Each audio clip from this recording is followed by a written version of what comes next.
Good morning, good evening, good afternoon, good night, wherever you are in the world. Welcome to the Jaybefaunt channel. I am your host, James Fauntleroy. So good to see all of you on this beautiful Tuesday afternoon. Woo! We got a day for you today. Today is March 21st, 2022. Just to let you guys know, the Jaybefaunt channel is available on all major podcast platforms, so make sure to subscribe to me there. I'm also part of the Revolutionary Blackout Network, so you can find me on the JB Show on Sundays at 1 and on RBN Live on Tuesdays at 4 and the Savvy and JB Show on Thursdays at 6. Now, thank you so much to all the patrons on Patreon and Coffee. Without you guys, I would not be able to do this. I appreciate all of you as well as all the members and anybody who sends me any type of mutual aid. Just to let you guys know, if you would like to, you guys can also be a contributor if you would like to. And as you can see, the links are scrolling down below. Thank you to all the members as well. And also, if you are so inclined, if you would like to, you guys can get email notifications at my Substack at jaybefaunt.substack.com. I am available there as well.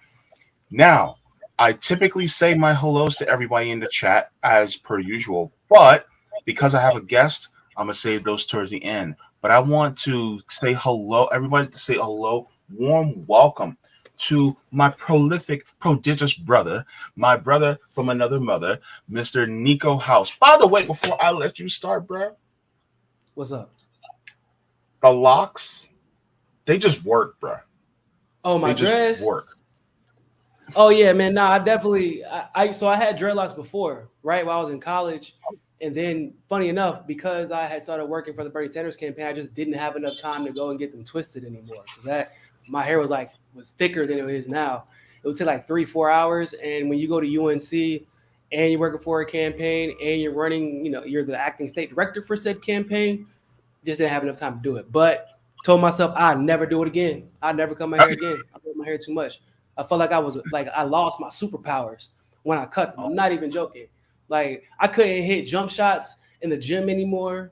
I played soccer too. I was shanking my PKs. I was like, yo, what happened? My friend's like, you cut your dreads, man. That's what happened. But we back, Yeah. I mean, my thing is like, the hair maintenance, man. I'm a low maintenance guy, and so for me, it's like whether you get it cut like me or whether you have locks like you. The thing is, like, you have to keep it maintenance in order for it to be good. And my thing is, like, I'm a low maintenance guy. Part of me is thinking about just chopping all mine off and look like a mini Suge Knight, Yeah. Well, so believe it or not, despite popular belief, I am actually a fairly low maintenance person to the point where I do my own hair.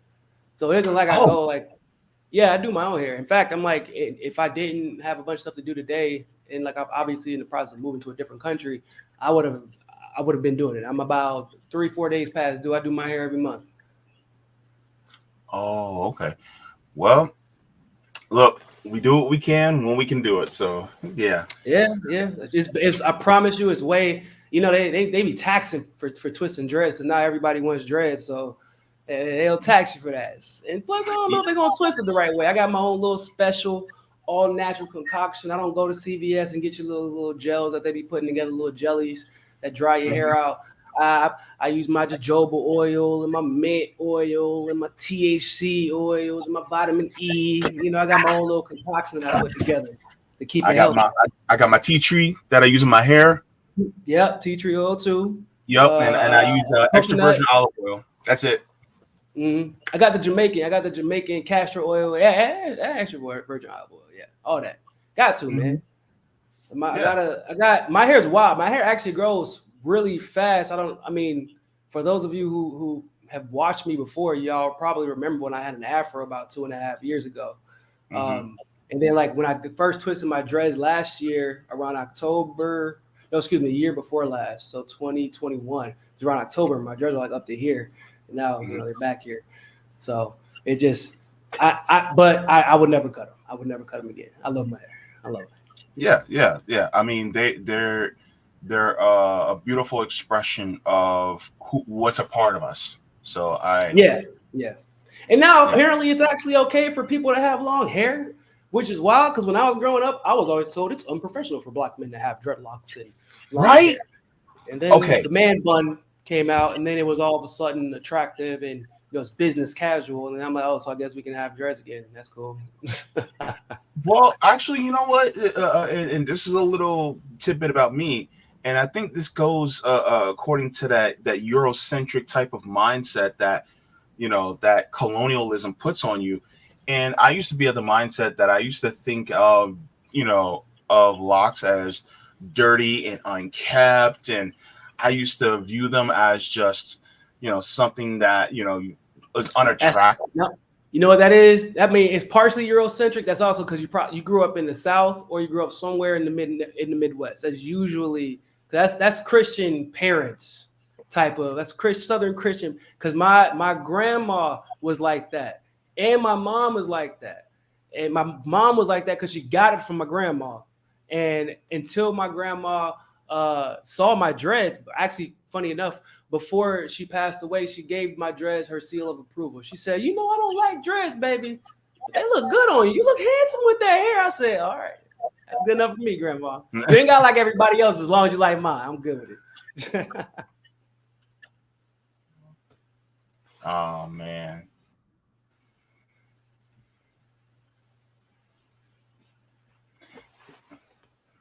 Yeah, it's just, one of the things that I'm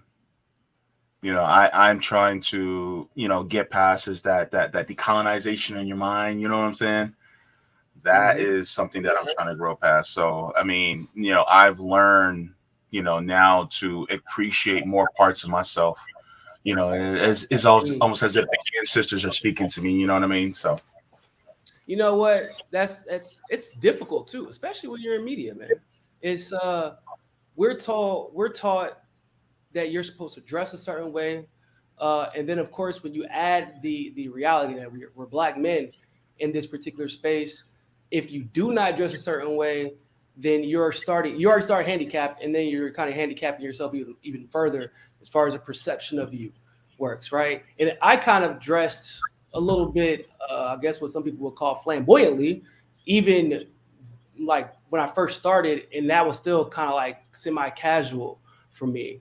And to be honest with you, I feel like I didn't even hit my stride until I just stopped giving a fuck and I want to dress how I feel and how I look, like how I look to me, how I feel to me, and what I feel comfortable in. And people at first, kind of were like, who is this kid and why is he talking about politics and with earrings and dreadlocks and, open up shirt. I'm like, well, this is how I dress, man. This is how I dress when I go out. This is how I dress when I'm at political events. This is how I dress when I go out to eat dinner. This is how I fucking dress. I feel comfortable in this. You know what I'm saying? But when I felt comfortable dressing how I felt, you feel more comfortable being, who you are. And that's when you are operating at peak capacity as far as this media game that we play. Sure. Yeah. And I think that's a really good lesson for a lot of us to keep in mind. I appreciate that. One of the things that I wanted to jump on and get your opinion about is there was a recent news about Meta. And of course, to anybody who's watching knows that Meta is the parent company of Facebook, Instagram, WhatsApp, and other different applications. And they're actually doing a layoff. And I'm going to show you guys. If I'm not mistaken, this is the second set of layoffs, isn't it? This is the second set of layoffs, yes. Mm-hmm. In fact, here's an article here out of Barron's that talks about it. This actually came out. This came out about a day ago, and says Meta's layoffs are just a drop in the bucket. These companies cut more, and it talks about not just Meta doing layoffs, but it says Meta, Facebook's parent, said that last week that it will cut 10,000 jobs and cancel 5,000 unfiled openings. These cuts come less than 6 months after the company disclosed 11,000 layoffs in November, as CEO Mark Zuckerberg seeks to make the business more efficient. Of course, a robot will want to make things We more broke is what no seeks to make it more. We broke. Say it. Just go ahead and say it, bro. Y'all put all that money into that virtual reality bullshit that look like a Sims game, not like one of the Sims game on PlayStation, like a Sims game on your cell phone, like not even Roller Coaster Tycoon. Like it was horrible, and they invested all this money. And once again, what I find the biggest issue is about all this is they knew that this crash was coming. I don't care if it wasn't being explicitly, disclosed by the Wall Street Journal. Wall Street Journal is still saying that the economy is fine. That's what the Wall Street Journal is there to do. It's supposed to be they're supposed to be there for damage control. Mark Zuckerberg, his board, his investors, they know the same way that I know. And I've been saying, I think the last time I came on your show, I said March 2023, the economy is crashing. I have been saying this for 2 years. I didn't say November 2023. I didn't say October 2022. I said March 2023. The economy is going to crash. And there's a few reasons for why I can tell you that it was going to crash. One, like this year instead of last year. One, nobody is going to turn in bad numbers for the last quarter. It's just how it goes. They'll inject whatever money they have to. They'll skew the numbers and manipulate them so that their shareholders don't pull out. So it isn't going to be in the first quarter either because people are still making predictions on the first quarter based off the last quarter. But eventually the chickens come home to roost. So there's that. But two, I was able to tell the same way Goldman Sachs and those guys are able to tell, in the same way literally the entire world is able to tell. The United States real estate market is trash. The number one way to accrue wealth in the United States is through real estate. This is why redlining is such a big deal. This is why FDR's New Deal, which literally took buying power away from Black people, is such a massive deal. This is how families get split up. What's the number one cause of divorce? Finances. The number one cause of arguments. Finances. Lack of education or lack of funding education. Finances, because you don't have a house to pay that 93% property tax that goes into the school system. So on the other side of that fence, what does it mean when no one can afford to buy a house? What does it mean whenever you have properties that are up for quote unquote rent that are obscenely priced that, rich people can afford. But if I'm a rich person, I would hope I have an accountant. And if I'm that rich, I would hope my accountant is at least decent. And if they're decent, they will tell you, why would you buy that property, bro? Why would you rent that property when you own a nice property already? And you can't get a return on that investment for paying that much to rent something. So everyone who could afford to rent that type of stuff, they already have property and they can afford to sit back and chill and wait until the prices come down. So then the market becomes totally stagnant. And then people start to make predictions based off the stagnation of that market. So then the investments start freezing up. That's what happens.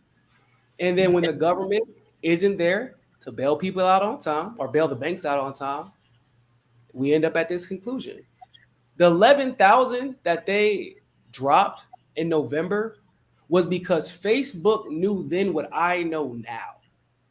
And yet they still these bad, they knew then what I know, and apparently obviously they know now that they didn't want to hurt the outcome of their fourth quarter numbers or their fourth quarter stocks too badly, so they only did the 11,000. So it's not that bad, but they were always planning on doing these other 10,000. It was always planning on like that, but that's just how they do it. It's the stock market is frivolous. It's fake. It's not real. It's another attempt. It's another control. It's another way to gaslight people into believing something is legitimate when it is not. Or else it wouldn't crash right on damn cue almost every 10 to 12 years either. So there's that part. Yeah. I mean, hell, Dr. Richard Wolff said every 4 to 7 years, we're typically supposed to have a crash, according to this type of some type of crash every 4 to 7 years. But there's always that big one where the banks really hit rock bottom and people can't pull money out their accounts anymore. type crash every about 8 to 12 years on schedule. And we have all these damn economists, bro. Isn't it so wild? You know what I mean? People, I went to school at University of North Carolina, and we have such an effective economic program that we actually were able to, people were able to create this major that was only taught, I think, at UNC in Georgetown called, if I'm not mistaken, PPE. Yeah, politics, philosophy, and economics. It was a triple degree, but you get it in one. Oh. And so there are a lot of PhDs in econ. We got all these damn PhDs, all these damn economists, and none of y'all can figure out how to not make the market crash. All these businessmen, you got to have an MBA to get this particular job in this bank. You got to have an MBA to get this job in this corporation. You got all these MBAs, all these economists, all these PhDs, and no one can figure out how to not make the market crash. Nobody. Well, for me, it sounds like they're just people who teach you how to drive a car that's about to break down instead of fixing the car that's about to break down. Yeah, that's a good way to put it. They're teaching you how to drive a car that's about to break down. Yeah. It's like, okay, so when you stop at a stoplight, you got to put it in neutral and keep it in neutral so then it doesn't break down right there. And just in case if it doesn't, I'm starting to sound like Tracy Morgan. When it doesn't start to break down right there, you see, then you got to put it back in drive. And then once you put it in drive, you got to ease on the accelerator. Yep, they're teaching you how to. Everybody who's like, especially if you're from the hood, you've had the hoopty, right? You got to carry water in your passenger seat just in case. You got to keep a tank of oil because your thing leaking. It may not leak anything that day, but then all your oil might be out in the Walmart parking lot the next day. Like all of that happens. And you know what's going to happen. But hey, man, still got to get from point A to point B. That is literally the way I would describe the job that these economists and these bankers and these MBAs, all these quote unquote professionals handle the economy. They don't teach you they don't teach the U.S. or people who run the U.S. how to build a successful economy. They say, we already know the outcome. We're just trying to get as much money as we can on the way there. That's it. Knowing my apologies, by the way, if my internet, then I'm in Brazil for everybody who's curious, and I don't have my, I'm at an Airbnb, don't have an Ethernet cable at the moment. So if anything is off, that's why. But we're working on it. Still getting settled down, peace, but we good. Of course. But, one of my things I wanted to ask you, because you just brought, something up at, that this is a beginning of a crash. Where do you think the mark start has happened? Because a lot of people are talking about Silicon Valley Bank, which I reported on last week. What do you think was the official start? Well, you can make an argument the official start was the beginning of the pandemic, right? Like officially, because the markets crashed. Well, hell, if you really want to make an argument, you could say that legitimately the official start was 2008 because we never recovered from 2008. If you want to keep it a band, right? Because the people who lost their jobs, they were, unfortunately, close to the age I am now. I'm 34 years old. So I would say between about 34 and 45, those professionals lost their jobs and lost their salaries and lost their homes. They never returned back to those salaries. Most of them didn't. The middle class, the 80 grand, that, to 120 grand that worked in Silicon Valley, those people never got that salary for whatever job they were doing again. They were bankrupt for at least 7 years, but it takes a while. It takes a couple of years for you to get to the point of being bankrupt. Okay. Which is like a problem because that's what. So if the crash happened in 2008, 2018 would have been about the 10-year mark, but you probably got about 2 to 3 years where you were just floating around trying to figure things out, living off of your savings. Most of those people. So I would say probably about 12, 13-year turnaround. None of those people recovered, and they were the backbone of the economy. Okay, so they didn't get new homes. They haven't began to invest to the degree that they were able to invest before. That is a huge section of the population, right? Yeah. Now we have a bunch of kids. Those people got house debt and all kinds of crazy debt going on behind the scenes. And now we got our generation. They're paying off student loans. Yeah. So they can't buy homes. They don't got it. Broke by broke. Broke by broke. We ain't got it. That's basically my whole generation. Kanye West was a little bit too accurate with that skit, by the way. I was listening to it the other day, and I was literally laughing because of how sadly and upsettingly true it was. But we have college debt. Cars are more expensive, easier to get, but more expensive because interest rates are higher because we have college debt. You're not inheriting the home that you would have once inherited prior to the 2008 crash because your parents lost your home and you've probably been renting for the most part, or they've probably been renting, living from house to house, moving every 2 to 3 years, living probably, I guess, at that point, like the average Black family has lived for the majority of the last several decades. Because you did not inherit that home, you cannot in turn flip that home at some point, whether it's to take a second mortgage out, whatever, to create new wealth of some kind, to start a business, whatever. So now you are having to go, after spending $30,000, $40,000, $50,000, $60,000 on whatever job, whatever degree you got. Now you're going to have to go into that bubble of $40,000 to $50,000 a year salary, where your dad and your mom would have got $80,000 to $90,000 a year. So you're making less than what they were making for doing the same type of work when the inflation is skyrocketing. Yeah. And this, but it's also being absorbed. Say what? It's being absorbed by the people at the top. Yeah, exactly. And a little bit of profits that are being absorbed by the people at the top. So it's like not like they couldn't make more salary. They could, 100%. But what's crazy is it's not like I'm causing the inflation. It's not like you're causing the inflation. We don't have enough money to cause that kind of inflation. We don't have enough influence to cause that kind of inflation. Legitimately so. It's the people at the top. It's BlackRock buying up all these properties that no one can afford. After causing the first crash, they literally are causing the second crash.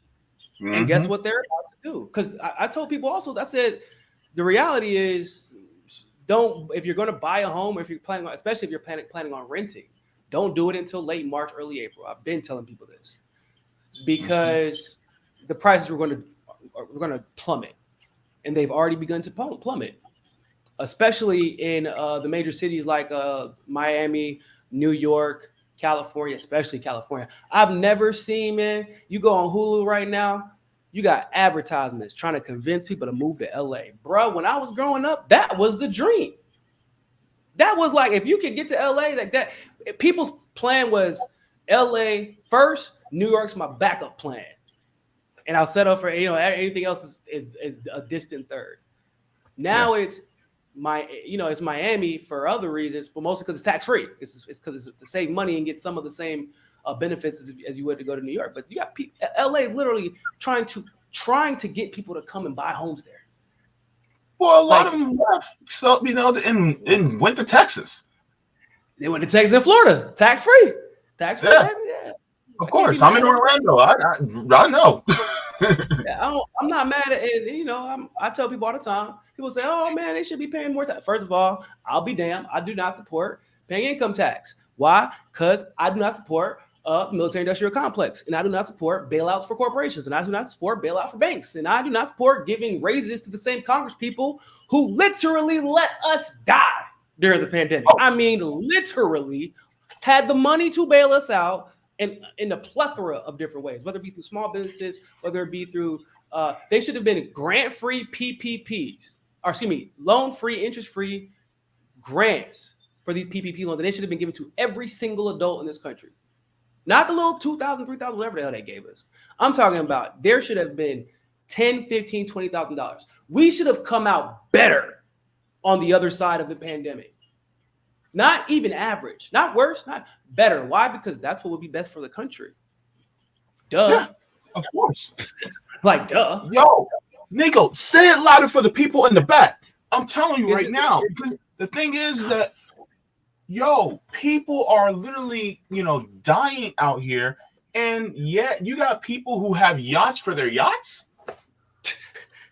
Literally, that's not hyperbole. I live in Miami. That's a real thing. And it's like people say like, oh, that's quote unquote socialism. First of all, let me just be very clear about something. For anybody who doesn't know that, I'm not a socialist. I'm not a capitalist. I am a self-described nothing, I guess. I just practice common sense. I believe in a lot of socialist principles, though, like what people would call socialist principles, the real ones, because the caricature of socialism that a lot of these quote unquote conservatives and neoliberals will try to point out, say, we don't want to be socialist.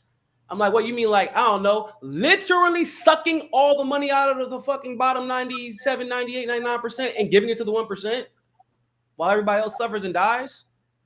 That kind of social, man, that's crazy. Wouldn't want that to happen, right? You don't want, but here in the States, we call it capitalism. That's what we call it. That's literally what we call it. And I am so sick of this idea that that's crony capitalism. That's crony capitalism. Bro, give me an example whenever it wasn't fucking crony capitalism, bro. Just give me one example when this idea of capitalism that you seem to believe capitalism is, this fair competition, free market, et cetera, when has that ever existed? Like, man, you can go back to the Carnegies and the Rockefellers, and they were literally monopolists. That's in capitalism. They had to make laws because capitalism wasn't working. They literally had to make laws for it, guys. And it didn't even work, first of all. But so from that point on, how could you claim the reason that they had to make those laws is because you had a few people like Jay, you nor I, at that point in the history of the United States, we could have never been Carnegie, JP Morgan. Literally, we could have never been those guys, no matter how successful we had the potential to be. Why? Because we were not white. We were not allowed to own land.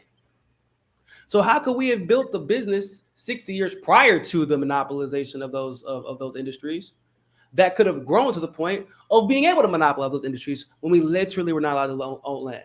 There's no Sally Sue or Mary Jane out there who could have been the next Carnegie or JP Morgan at that time. Why? Because they were not allowed to own land. They weren't allowed to vote either. Okay. How is that free market capitalism? Please explain that to me. How is that free market? So that because of the limitation of those who had access to that opportunity, you came out the gate a caricature, the caricature that they portray as of socialism, where all the effort, the labor, the lack of opportunity, and the benefits that came from that all went to a few people. How is that free market? How is that fair competition? That's not even kind of fair. That's not even competition. Because, well, that's because they lied to y'all about what the definition of capitalism is. Because they know y'all would just believe whatever the fuck they tell y'all. Because that's the United States, right? It was never about creating competition. It's about destroying it. It's about destroying it. So people they didn't want us to come out better. But some people came out better on the other end of the pandemic. Okay, why are you upset about that? If you own a business, don't you want people to be able to shop there? Don't you want consumers? Don't we need consumers? Like remember when they injected all that money into the economy, into the stock market, not the economy, my apologies, the stock market. They injected all of it and it hit record highs. And I remember I kept saying to myself, yo, real quick, I called my friend. She's very successful, has a huge business, unemployment risk manager. Very, very. I said, hey, question. How can they be hitting record stocks if no one has money to buy anything?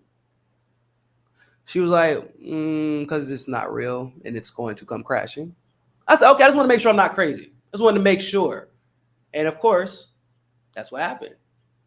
Mm-hmm. So we need money to legitimize the frivolousness of the stock market. It's the same way with the petrodollar, right? People are like, we're a sovereign currency. We have a sovereign currency. No, we don't.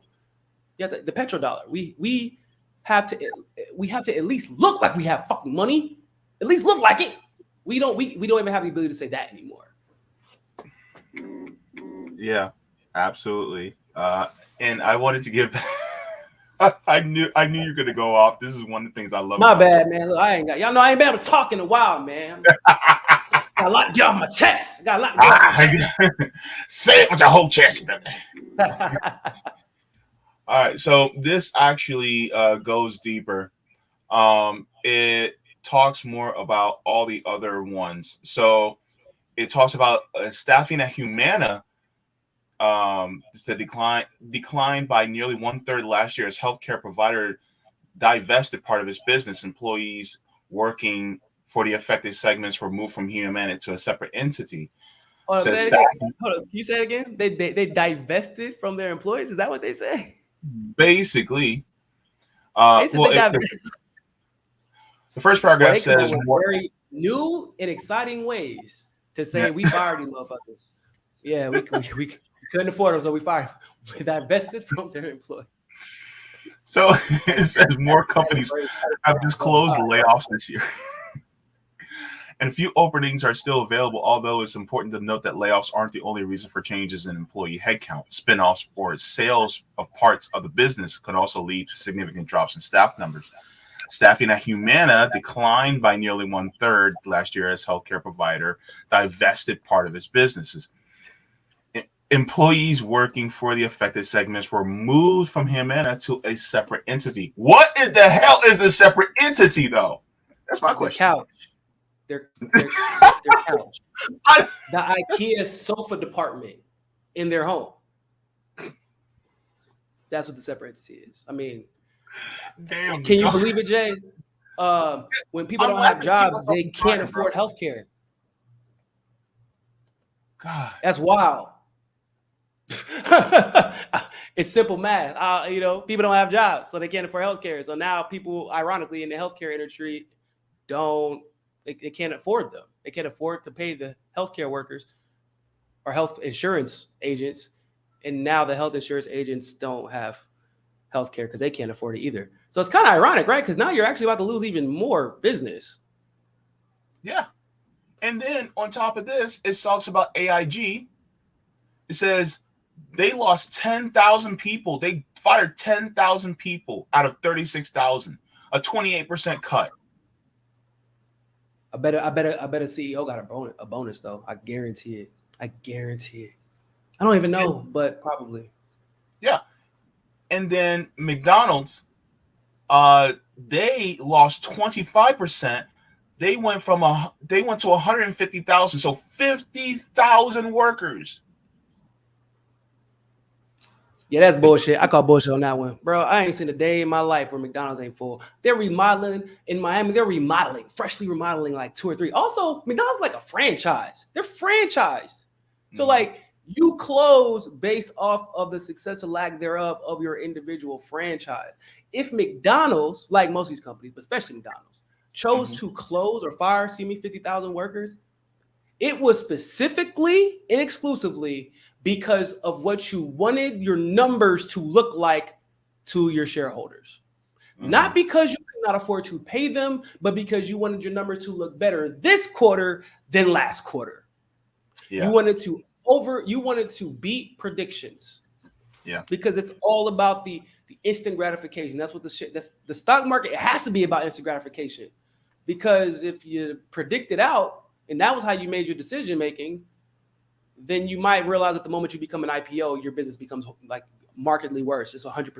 It is like one of the rules of investing, starting a business. The moment you become an IPO, your quality drops immediately. Yeah. Because it's all about making the numbers look good for shareholders. And McDonald's is not suffering, bro. I live in Brazil. I just left McDonald's. They got, by the way, y'all, if you ever come to Brazil, they got options that you would have never even thought existed. You would almost think that McDonald's in America think we're stupid, like we don't deserve options like they got out here. We got like 20 damn sandwiches to choose from. I just had a McChicken with some special sauce that they made here. It was only in Brazil. Bro, during the World Cup, they had a damn sandwich for every team in the World Cup. They're fine. They made a lot of money. They did. I promise you. But they have to make things look nice for their shareholders so that they stick around for that next quarter, or so that they make it known to those, especially the major shareholders, hey man, we're gonna take care of y'all, even if we have to screw these people over. Telling you. Woo, Hey man, boy. but doing a great job, bro. That's what I heard. Yeah. I remember once upon a time, Jay, I was called a racist and a neo-Nazi supporter and a neo-Nazi actually for not voting for Joe Biden and for telling people that I would never. Ben Burger, doctor, he's a doctor, so you know he's not lying. That's what I was told during our debate. That like that's borderline neo-Nazi propaganda. Wait. Hold up. For not voting for the friend of the segregationist, you are considered a friend of the segregationist. Motherfucker, he is a segregationist. Yeah. It would be nice. It would be. Look, Trump is the friend of segregation. Biden is the legislator of segregation. He literally legislated it before. Yeah, so, it's, who in the hell? Who in their right mind? What? In the way you know why he's getting away with it, Jay? And we talked about this before. He's getting away with it because the time to hold him accountable was while he was running for office. Yeah.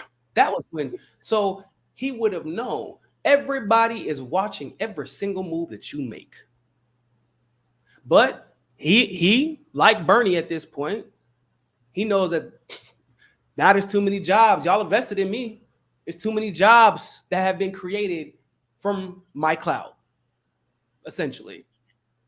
The people who could have the influence to hold me accountable rely too much on them looking like they were right about me in my presidency to pay their bills.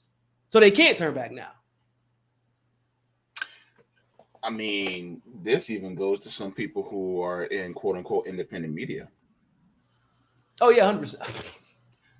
I know quote unquote independent. That's a different conversation. That's a majority. Wow. That's a majority now. I do gotta give a shout out to Revolutionary Blackout Network because listen, y'all been handling business while I was gone, man. Everybody knows I took a hiatus away. Was dealing with family stuff, getting my mental health back right. And I quite frankly just needed a break because Lord Jesus, the drama for reasons I don't even really understand half the time. I'm like, well, all I did was just say what I read on the screen. It was right there. I didn't make it up. It's right there. And people get upset by it. Whatever, it's cool. But while I was gone, our RBN really held it down and was willing to say what needed to be said. While a lot of other people were hiding. They were hiding. And when I say hiding, I don't mean that they were literally hiding. I mean, like they've been pussyfooting, trying to, instead of calling out Biden, they're still running to what Republicans are doing with all that power they have right now.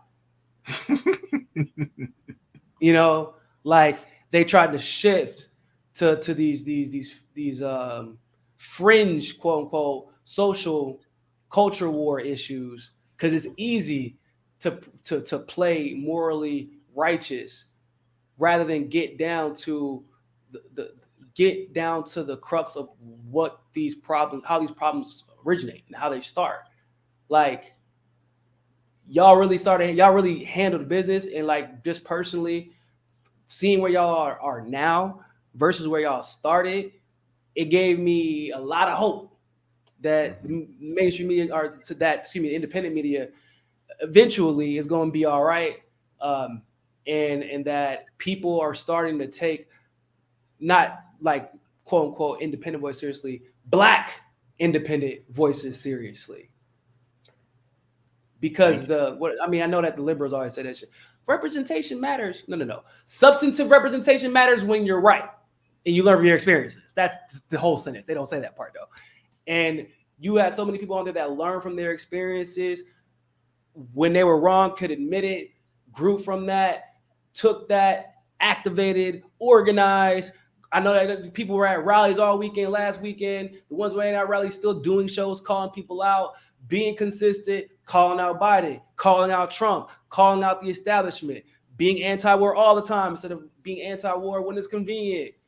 I just want to say that, I mean, I'm sure y'all hear it all the time now, but personally, I appreciate it, and I've enjoyed watching y'all's journey as it's unfolded so far, man. I'm excited to see how y'all handle business this election too, for sure.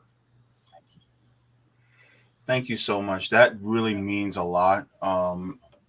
Because you were one of the first that I noticed in the independent media space. And my biggest regret is I didn't pay enough attention to you. That's my biggest regret. And so I just appreciate you.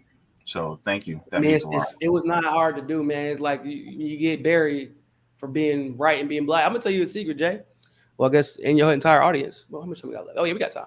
Got 3 minutes. So I used to go speak at this event. I'm not gonna throw anybody under the bus, but I used to speak at this event a couple times a year.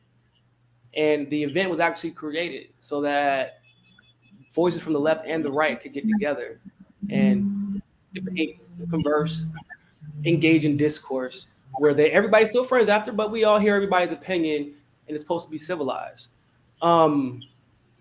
I debated Destiny after it was like a highly requested event. Plus, I don't like the guy, and I embarrassed him. This is the year after Fiorella embarrassed him.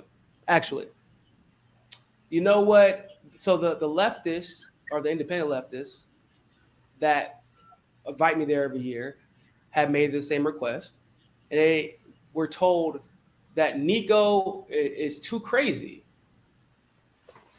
And I was like, huh? I mean, don't get me wrong, I don't really mind being called crazy, but I do need the details.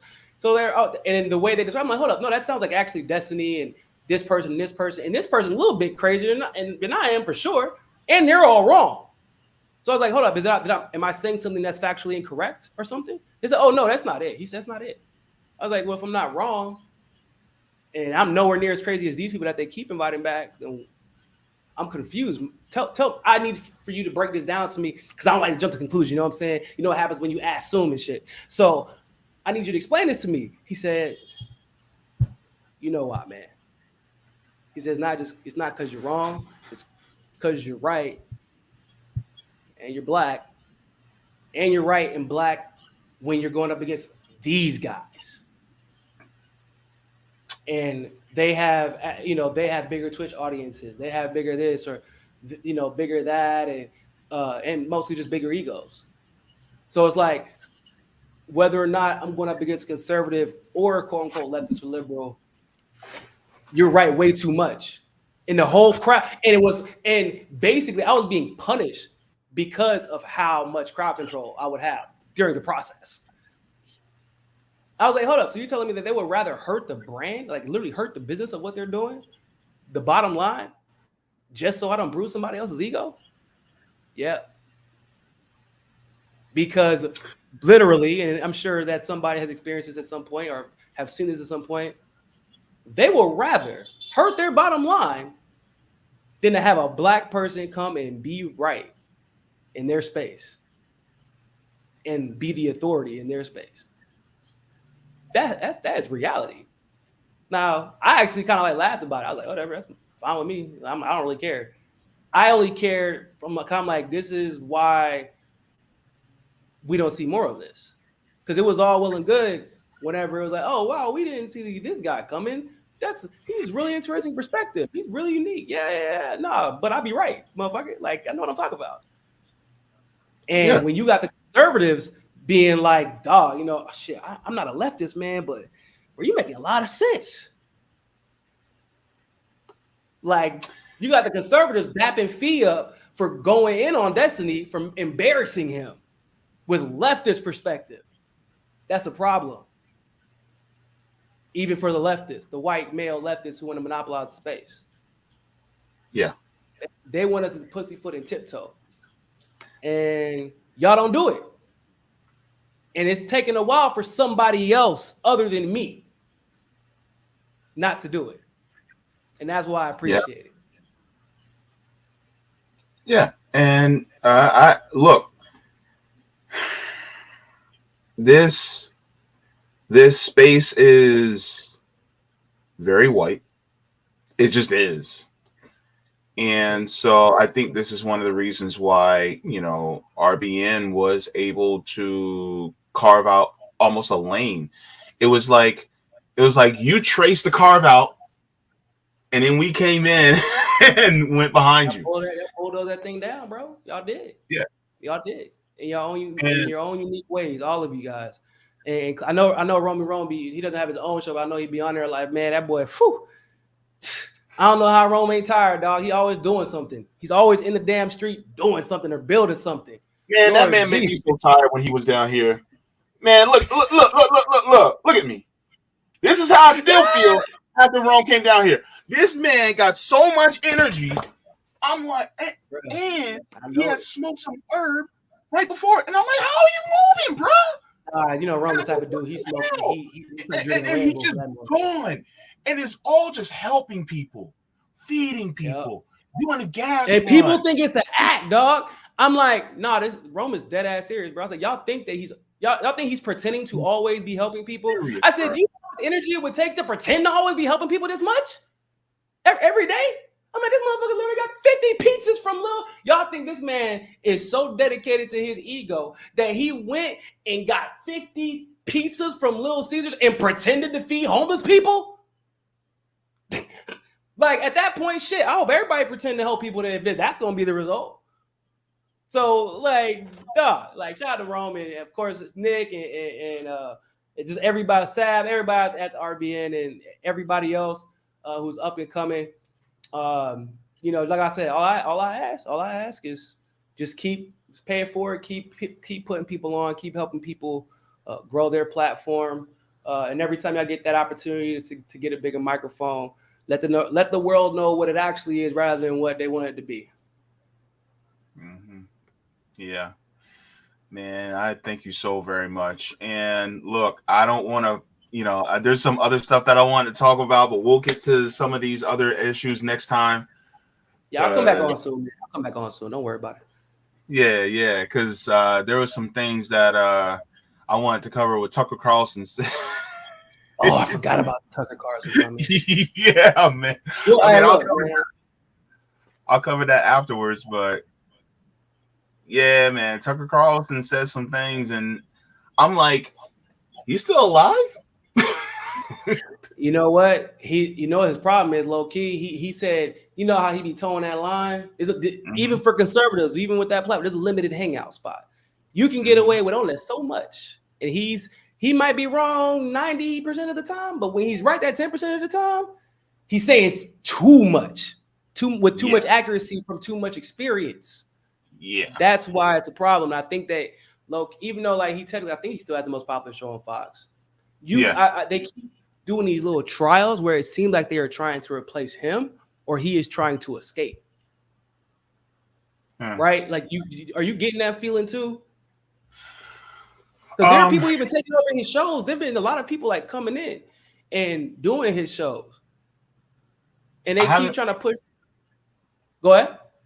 Well, I don't watch Fox, or I don't watch any corporate media at all. But I haven't. I hear about it through the grapevine, through the timeline, and especially when they're comparing ratings, which is funny because they said people that come on to substitute for Tucker Carlson still do better numbers than Rachel Maddow. That's wild, but that's embarrassing too, by the way. So a substitute teacher getting better results than you, that's a problem. But my point is that even Tucker, he looks at, because I've always remember what I said, like, bro, you look at somebody like Russell Brand. I look at Russell Brand, I'm like, what if you're Van Jones, for example, what the fuck are you doing? Look at Russell Brand. Yeah. Russell Brand is more famous than Van Jones now.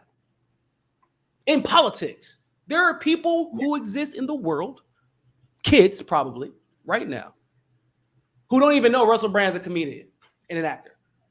They just know him from politics. Yeah. Yep. Like, what are you doing, Van Jones? If you're actually, because I can't sympathize a little bit as a black man who feels the need to take care of your family because a generation of trauma and poverty has been thrown on your shoulders, and this wind has been pushed at your back for you to be a successful person, and you built up a certain life. I can truly sympathize with that. But now we're talking about bottom line shit, and I'm literally we got plenty of examples of people who said, "Fuck, am I doing, bro? Let me go get this Russell Brand money. Let me go get these Tulsi Gabbard opportunities. Let me be like Kim Iverson, lead multiple syndicated radio shows. Boy, yo, Kim is giving the middle finger to so many people, and has literally never been more successful. Like Jimmy Dore's giving the middle finger to so many people, and literally never been more successful. So now at this point, if you have that type of platform, you are making the conscious decision to aid and abet the empire. And at that point, I have no sympathy or empathy for you. Yeah. I mean, everybody knows the empire sucks. And anybody who says the empire sucks publicly and does, everything substantively against the empire, guess what? The people are going to support you rather than the empire. Yep. Even the ones who may not support everything you say. Like, obviously, I have conservatives who may not like 90% of the things I say about social issues, social justice issues. But they'll listen to that other 5% I say about the economy. Why? Well, because I know at least Niko ain't lying. I know Niko ain't trying to actively aid the empire, even if I might disagree with him on this thing. They've, because there are people like us, populists, who can say, Tucker Carlson be saying some dumbass shit sometimes, but then there's that one time. Man, one time that somebody in the conservative side needed to hear that shit because they weren't going to listen to it necessarily from me because of what, because I'm a leftist. They weren't going to listen to it from Russell Brand because he's, ostensibly a leftist, or maybe even Jimmy Dore, even though they probably will listen to it from Jimmy. But it's good that Tucker said this for that old head conservative who only watches Fox News and only that is because he's speaking out against the empire. You have a brand. It's like your bottom line. You can make money. If that's your concern, you can survive off of being honest now. Oh my God, I can't believe it. Trust me, I have been waiting for a long time for it to get to this point. I promise you. Because it wasn't that fruitful. Everybody right now who's making any kind of money off of being honest, I used to be homeless off of trying to be honest. So leaps and bounds better than where it used to be at. I don't have to dye my hair and marry somebody's like wife or something like that, start a show with them for me to make money and change everything about me. Like, I don't have to do that to survive. So we're way better than where we used to be. I gotta head up out of here though. Appreciate you, Jay. Oh, Sab, but I see Sab's name pop up. Yeah. Shout out, what's up, Sab? What's going on? I gotta get on your show too, man. Hit me up, Sab. Love you guys. Appreciate you, Jay. Hit Niko up. And by the way, all y'all hit Niko up too. All right. Yeah. Also, really quick before I go, make sure I go on Twitter. I have all the links there. Follow a part of this new media company called Hotspot. That's actually where my For the People podcast will be hosted. I will give it about 2 weeks, hopefully less, but about 2 weeks. Only because I have to get internet installed in my literal apartment in another country. That's why it's kind of being put off. But 2 weeks, I'll be starting the For the People podcast. There is a special co-host that a lot of people have been asking us to co-host for a long time, and I'm really excited about that. But you can go follow Hotspot at all the links, Twitter, YouTube, all that good stuff, and it's the links are pinned right now to my Twitter account. I curate content. I'm also the head content creator, and I manage the other content creator that also going to be part of the company as well. So super excited about that opportunity and excited to be a part of that. Because it's something that I just get to do for fun. I like media stuff. I like production and all that good stuff. And so it's something where we do a lot of politics, but it's not exclusively politics. So, all right. Mm-hmm. Appreciate you, Jay. All right. Thanks a lot, Niko. Thanks for coming by, man. Sure, man. Peace. All right. Bye. Woo! That was a great conversation. Man. All right, everybody. Did you like the stream? Go ahead and give you a like there. And if you would like to turn that subscribe box from red to gray. So, as we were talking earlier, one of the things that I wanted to discuss as well was I wanted to finish this report about Meta. And we can finish this up really quick before we continue. But I also want to get into what Tucker Carlson was saying. And this is actually some interesting stuff that Tucker Carlson was talking about. And I think that is also really good to good to share and cover. So let me share this as well. So this is talking really about what's going on with Meta. And it's bad.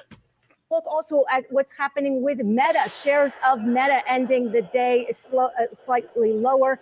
This comes after CEO Mark Zuckerberg announced 10,000 job cuts on Tuesday. There you see it on the screens. Meta down for the day. Meta had already laid off 11,000 employees back in November, and Zuckerberg branding 2023 as the, quote, year of efficiency. The company also closed an additional 5,000 open roles that hadn't been filled yet. Zuckerberg in a statement writing, quote, this will be tough and there's no way around that. Meta will undergo additional restructuring over the next couple of months, and the cost-cutting measures clearly having a positive impact on investors. The stock ending the week up 10%.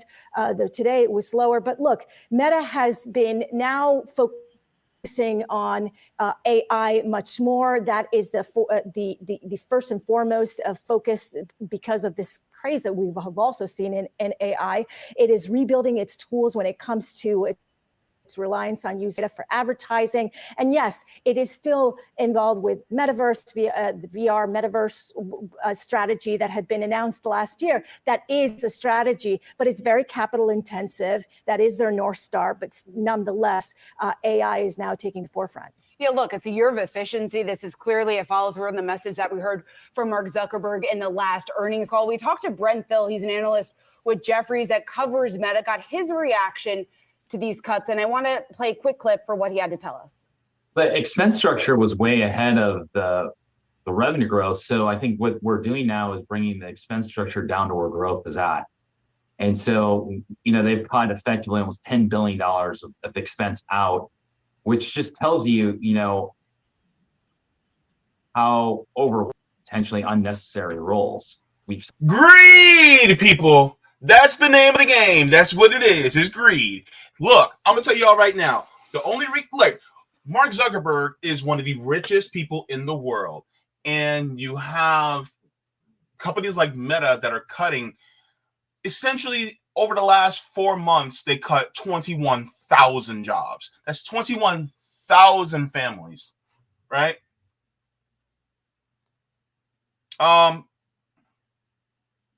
What? All for the sake of efficiency. It doesn't.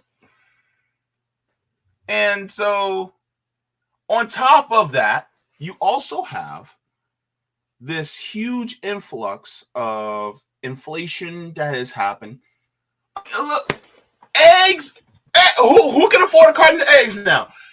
You damn near need to take out a loan for a carton of eggs. What in the hell? Look, I'm sorry, but I don't want to put a down payment on an omelet. Okay? I'm not trying to do that. And yet, oh, you can't afford eggs? Well, guess what? Here's a pink slip. Go ahead. Kick rocks. That's what happened. Or I'm sorry, Mark Zuckerberg would, here is your pink slip. Kick rocks. That's basically what's happening. That's basically what's going on. And so, because of that, now you have 21,000 people, 11,000 a few months ago, 10,000 this time, that are no longer going to have a job. And even still, even if it was a decent tech job, guess what? That decent job is gone. Ex-nay, kaputs.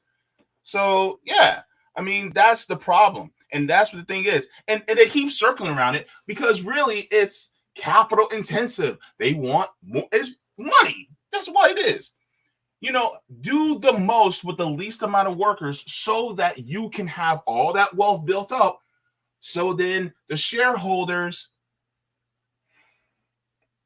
say it with me, y'all, can have more money, even though the people who work and the ones that do the labor are really the ones that are creating all the wealth. See, this is why I love having Niko on, because he's like He's like that ignition, and it gets me fired up. So that's one of the reasons why I like having him on, because he does that for me. Thanks, Niko. So let's continue. Said this repeatedly, tech is overhired. There's a lot more cuts to come. This is not the last cut. Meta clearly not alone in the tech cutting picture here. A number of the larger firms announcing massive layoffs. Those names include Amazon, Salesforce, a couple other names there. Zoom was one of the smaller players in this space, but has actually announced a couple of rounds of layoffs. When it comes to Meta, efficiency, certainly the name of the game at this point. Zuckerberg in an internal email really talking about some of the advantages of a leaner organization, weeding out some of the employees, the fact that they overhired by such a significant amount, really readjusting the company for a more realistic, or really what the company needs to be scaled to in this time of a macroeconomic environment, the time of a lot of uncertainty, significant pullback here. But that shift to AI, and as that has really been the story, and that has what it looks like at this point gotten more investors back on board with the company, with the stock off to a tremendous start to the year.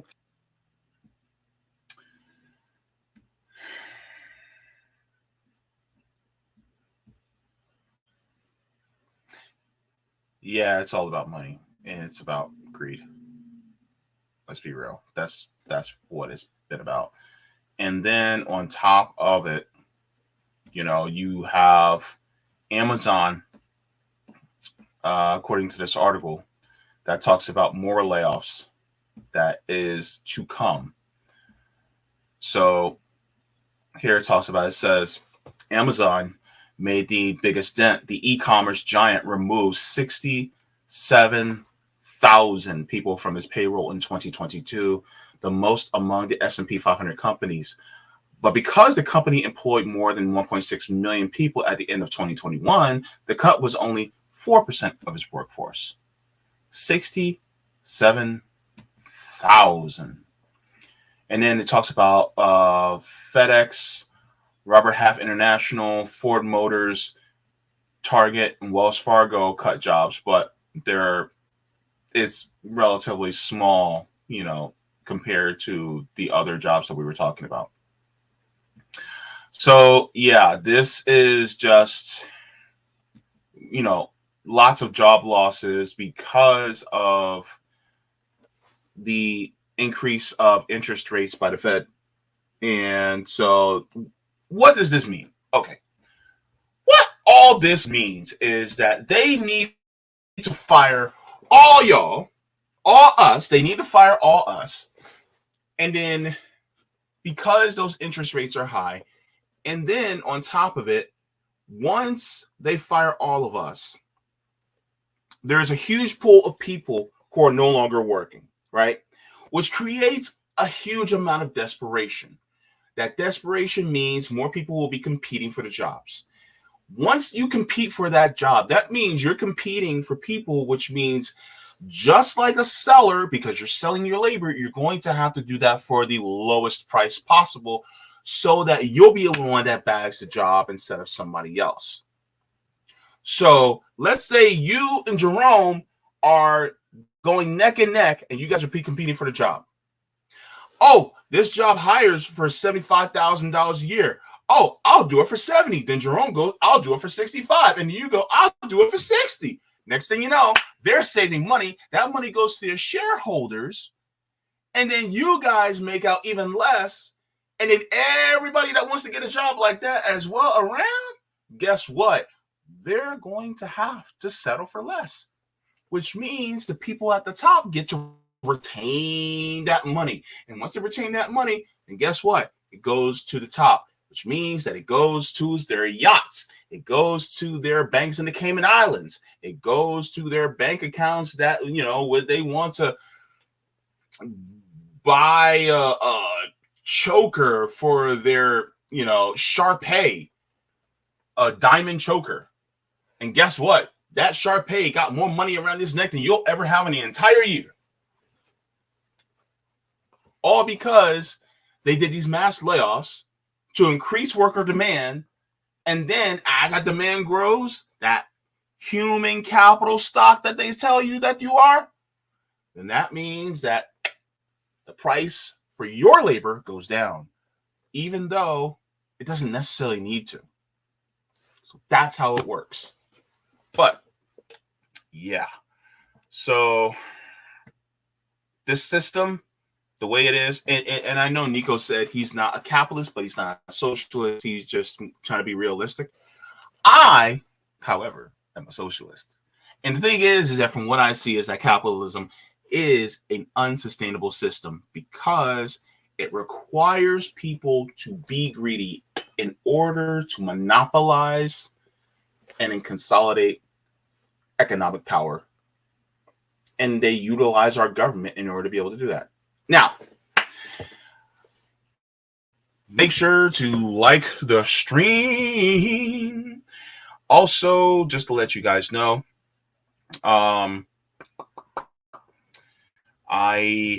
if you guys would like to, you guys can go to my Substack and you guys can go to jaybefaunt.substack.com to get email notifications.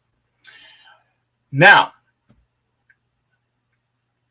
let me go to some of the comments in the chat, and we will continue. J. O. Tanner says, I never thought I'd be impressed by Tucker Carlson. We're going to get to that. But he's done some great interviews lately. I still disagree with him on immigration, etc., but he's atoned for much his past recently. I still think that, a majority, like 90% of his takes are reprehensible, but his takes on war, things like that, have been decent. However, I don't believe him. I'm going to put it that way. I don't believe his takes regarding things like if he talks against war in Ukraine, because switch Ukraine for China, and I think that he will start banging the war drums. That's honestly what I think. And the problem is that a lot of times people will see somebody like him and go, oh, well, he's anti-war. No, he's not. It just depends on the country. It's conditional. That's the problem. That's what I think. However, some of these takes that even Niko was talking about that are in a more anti-war light or more of a pro-worker light, even though I don't believe him, I'm glad anyway that he's saying it, because then it plants a seed in some of these people's brains so that we can come behind and go, wouldn't it be nice if you as a worker actually had a democratic say in the workplace, and then on top of that, you also earned the surplus labor from your work in that workplace, and that you're a part owner of the establishment, and then you collectively own it with all the rest of your coworkers? Wouldn't that be nice? Wouldn't it be nice that if you could make enough so that you only had to work one job and you didn't have to work a full 40 hours a week, which means that you have more time for you, yourself, and your family. And then on top of that, the more that everybody has an economic advantage, especially in more poor areas, those poor areas are no longer poor. So therefore, the rate of crime actually doesn't go up. And if the crime doesn't go up, it actually goes down. And then that means we're going to have more safer neighborhoods, which means that you won't have to turn on the news and see rates of police violence and people who commit violence against each other in proximity. Wouldn't that be nice? Yeah. This is why it's important to bring these things up. Now, commenter says, anyone think Trump's going to be arrested today? No. No. They're trying to get him on hush money against Stormy Daniels. That's like trying to arrest an axe murderer for stealing a sandwich.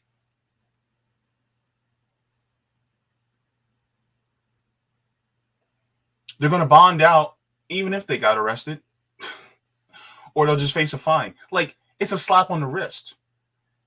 If you're going to go after somebody like Donald Trump, you go after him on the things that he's actually done that are heinous, like war crimes. I mean, look, he was the person who chose to kill Qasem Soleimani in Iran. I mean, isn't that a war crime in itself? killing civilians with drone strikes, isn't that worth arresting him over? I think so. But here's the problem. If you were to arrest Trump over war crimes, that means you got to arrest Biden, Obama, Bush, Clinton.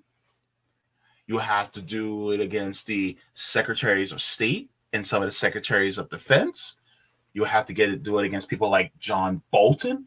There was a whole host of people you would have to arrest as well. And the thing is, they don't want that. And also, arresting Trump on this frivolous thing is a distraction, right? This is what the corporate media wants you to focus on. They want you to focus on Trump bad, whereas the house of cards economically is literally falling before us. And that's basically what it is. And they don't want you to focus on that.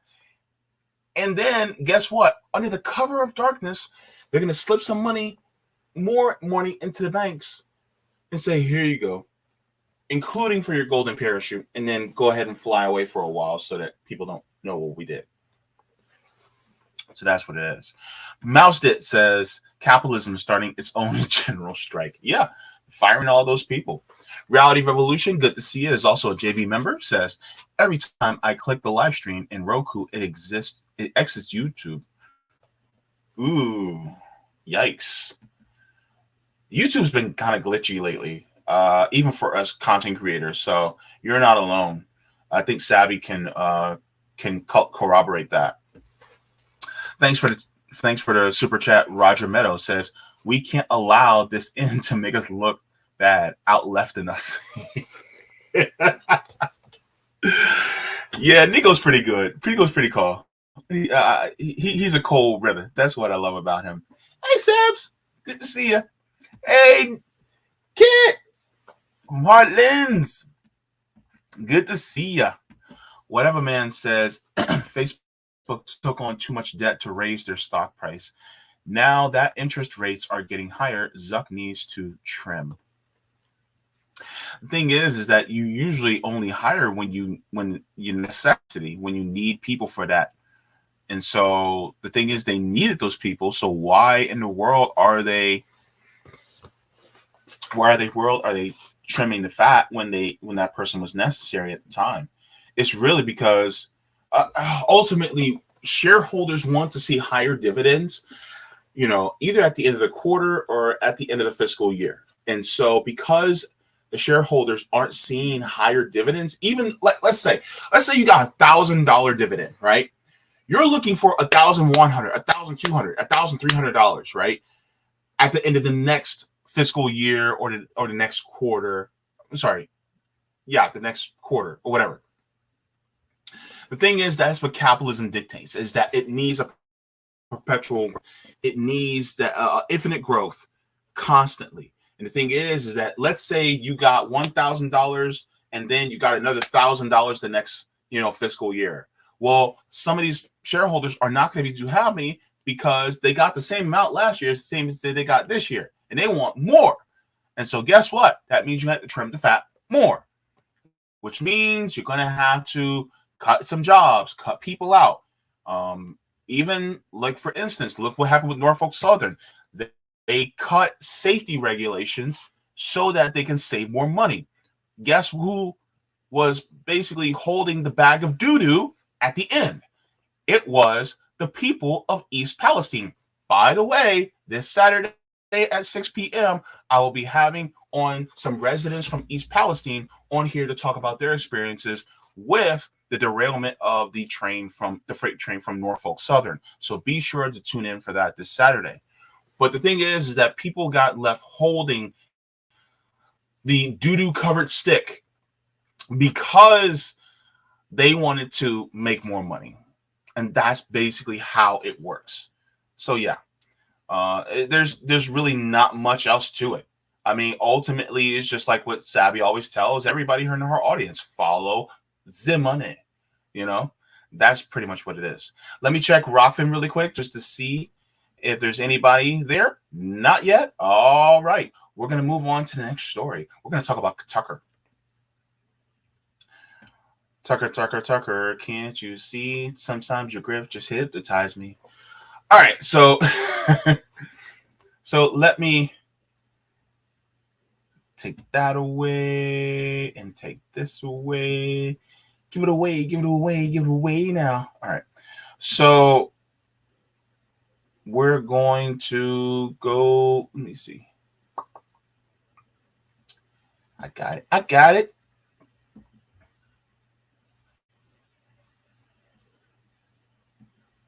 Oh.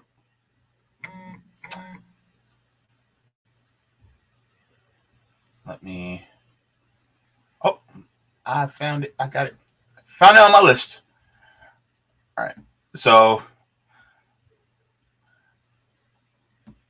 thank you to Bobby Dunlap for clipping this. This is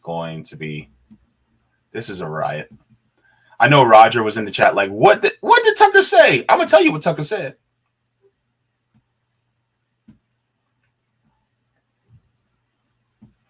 All right, Bobby Dunlap. Thank you so much. Bobby says, after watching this video, you do realize Tucker could be fired for saying this.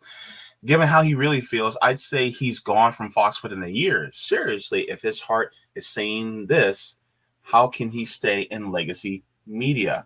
Let's check it out.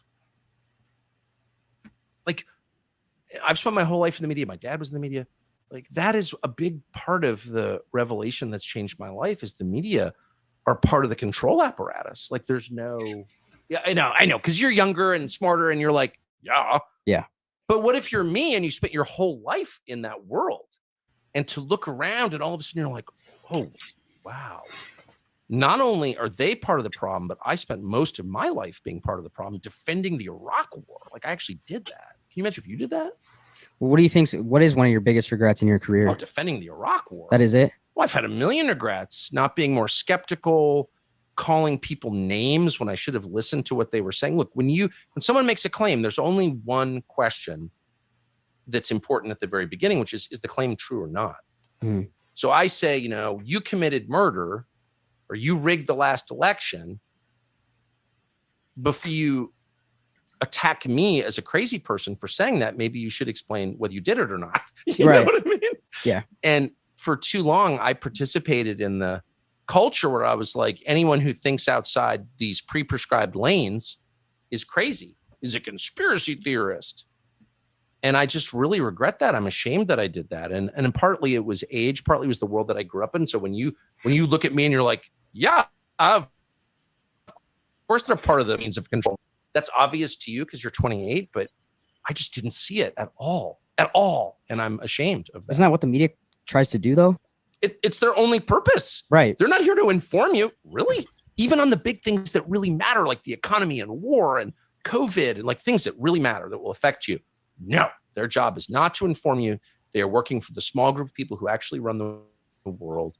They're their servants. They're their Praetorian Guard. And we should treat them with maximum contempt because they have earned it.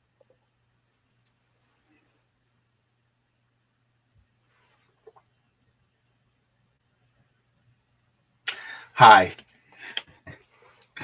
how are you? Welcome. What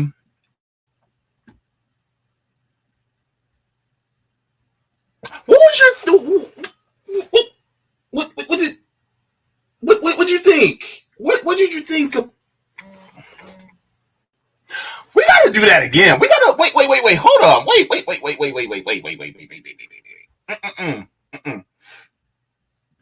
Because let's break this down. We gotta break this down, baby. Like, I've spent my whole life in the media. My dad was in the media. Like, that is a big part of the revelation that's changed my life, is the media are part of the control apparatus. Like, there's no, yeah, I know, because you're younger and smarter, and you're like, yeah.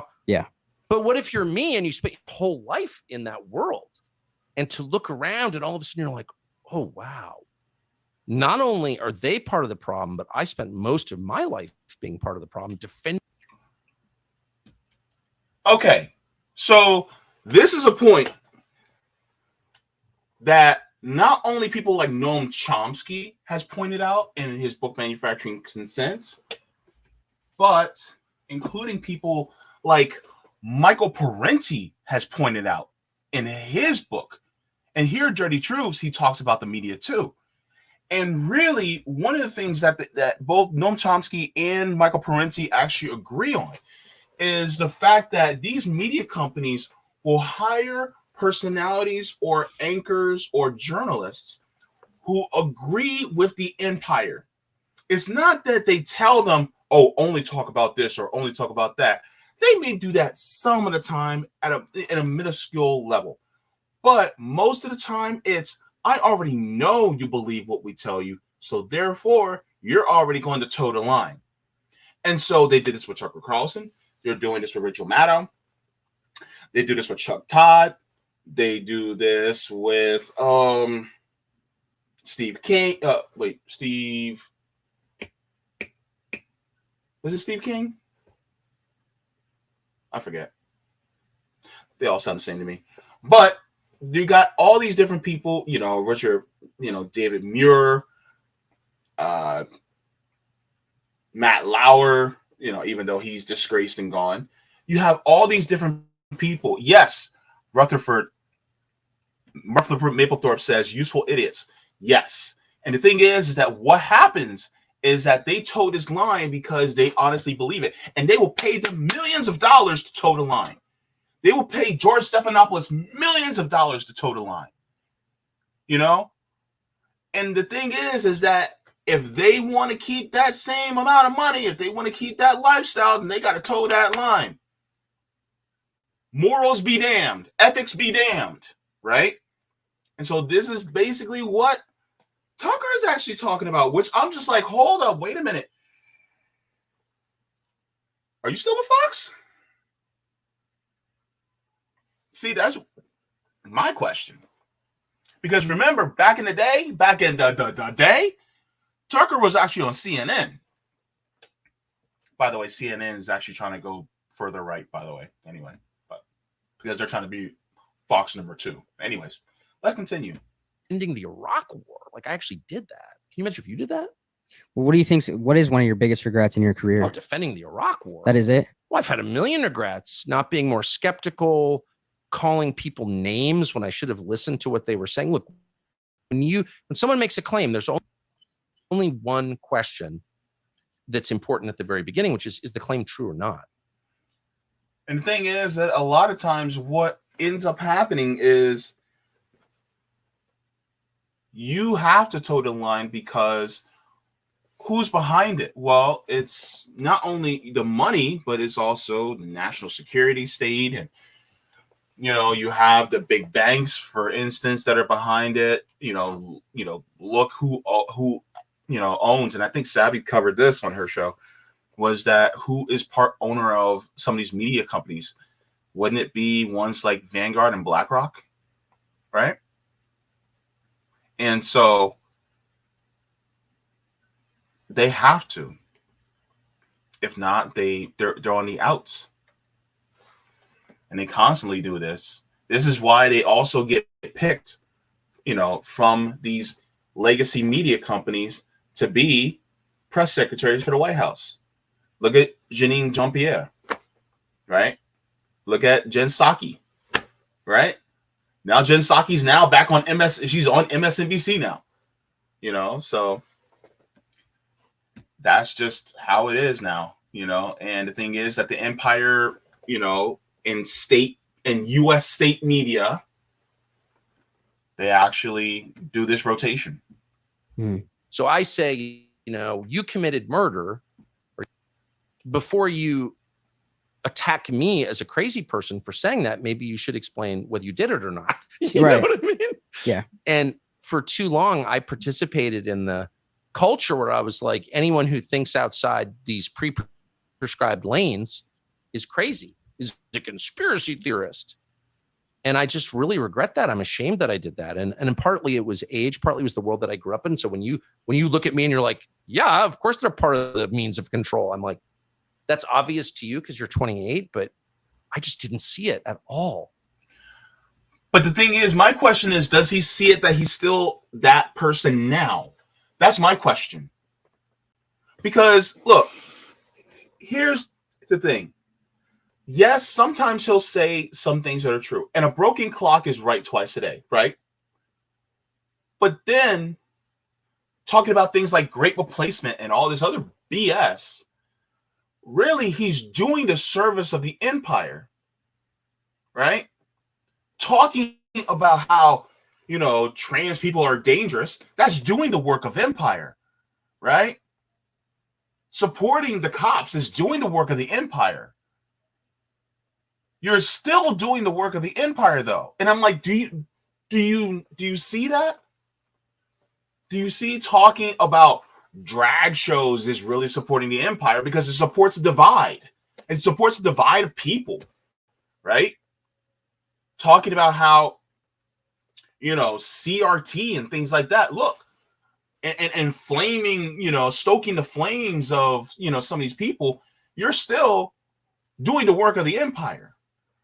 Because as we all know, and just ask Black people, just ask us, guess what? Racism is a division tool. Sexism is a division tool. Homophobia and transphobia, division tools. Even discriminating against people who are disabled, hello, hi, yes, I'm disabled, by the way, is a division tool. People who are neurodivergent, that's all a division. When in reality, there are more that unites us than that divides us. And the thing is that walking away from some of these different ideas really is actually good for us because it causes us to see each other. You see yourself in me and I see myself in you. And this is why it is good for us to walk away from some of these things. But if somebody's continuously stoking this, then guess what? You're going to be like, I don't want to be near those people because they're taking my jobs. When in reality, they're not the ones that are taking your jobs. It's the people who employ people like Carlson that are taking your jobs. And it's like, I'm glad that he's starting to like, bro. I'm like, bro, here's some more light for you. Because the thing is that you're still helping the empire. That's the problem. And the thing is that some of these laws are designed to keep us divided. So then you have tiers in society. And those tiers and hierarchies in society keep the people who employ you and your family at the top. Because remember, Tucker Carlson is also a Swanson. His second last name is Swanson, of the Swanson food brand empire. Yeah, that empire. So the thing is that he's not only a tool of the empire, he's also part of the elites as well. So my thing is, I would like for you to have a come to Jesus moment, but you also need to see that, look, you're helping even on the social aspect as well to divide the people. Let's continue. At all. And I'm ashamed of that. Isn't that what the media tries to do, though? It's their only purpose. Right. They're not here to inform you. Really? Even on the big things that really matter, like the economy and war and COVID and like things that really matter that will affect you. No, their job is not to inform you. They are working for the small group of people who actually run the world. They're their servant. But you work for the same people, though. See what I mean? It's like you realize the problem and you see the problem, but you don't see that you're literally part of the problem.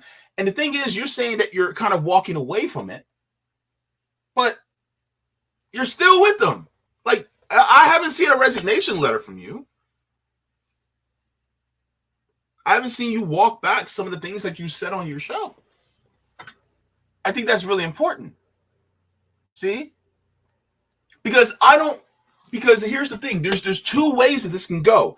This can go either, oh, he's having a come to Jesus moment and he's actually really serious about this, or he's saying this because he wants you to think that he's having a come to Jesus moment, when in reality, he's just psyching you out just so that he can continue to pull people towards, his part of the corporate media apparatus and make more money for them. Because who's advertising on your show? Wouldn't it be Big Pharma? Wouldn't it be the military industrial complex?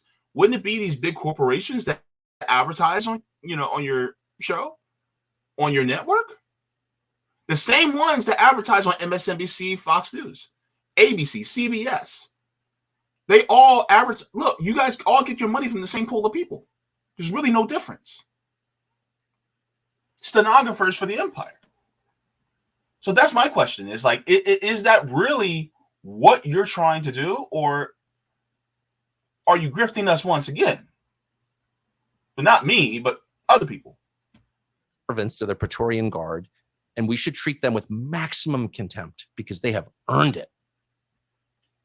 That part I do agree with. Maximum contempt? I think that's kind of an understatement of how we should treat them. The thing is that these corporate media, and not just MSNBC and CNN and ABC and CBS, no, it should be Fox as well. But the thing is that are you coming out against your own network? Are you throwing them under the bus? Are you going to throw them under the bus while you're live on the air and tell them that their shit stinks? Now, while I do appreciate some of these words, they're just words until they turn into actions. And I appreciate him having people like Jimmy Dore on. Though I may have my disagreements with Jimmy, a lot of times the rants that he has on Tucker Carlson is him just speaking the truth about the empire. But even still, the thing is the goal of the right is to grow, and who they have to pull from in order to grow. My thing is, or is he actually having a light bulb moment where it's like, oh snap, I messed up? Only time will tell. Only time will tell. But I hope that he does actually, grow from this. There have been some people who have actually seen the light. Peter Dow comes to mind. Now, he's not where I am, and we may still have some disagreements, but, he's kind of moved a little bit, which I'm happy about. Or people like Ryan Knight. Ryan Knight is based, and he has definitely moved. And I'm like, well, shoot, all right, bro. From liberal to socialist. And I'm like, okay, cool. But the thing is seeing the truth. And you don't necessarily have to move to where I'm at. But the thing is that you have to realize that some of this ideology is, and especially the pro-corporate ideology, is really detrimental to the human race. And the human race includes all of us, not just a couple of us, all of us. Some of us that get vilified on your show. But we're part of the human race. And the thing is that a lot of these people, immigrants, black people, queer people, not a threat at all. Just not. You know who is a threat? The people in the IMF, people at the Federal Reserve, people at the World Bank, people at Wells Fargo, people at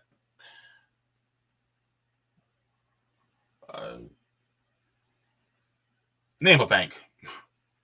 Just name one, especially a big one. People in the Republican Party, the people in the Democratic Party, the middle managers like Biden, Trump, Obama, Clinton, Bush. These are the dangerous people. They are. And that's the thing that people have to get across. They're the ones that are dangerous. An immigrant that's just trying to feed their families and get away from a country that was decimated because of our foreign policy is not my enemy. The person who immigrated here that's just trying to do better for themselves, they are more my ally. Because guess what? They're victims just like me from the empire. If you're white and you're living in a very poor area, you are more my ally than anybody else.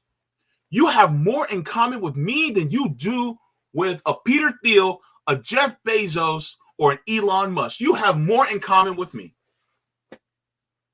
A gay, disabled black man. You have more in common with me. So why in the hell are you supporting them? And guess what? And by the way, if you have that back to blue, guess what? You're backing the people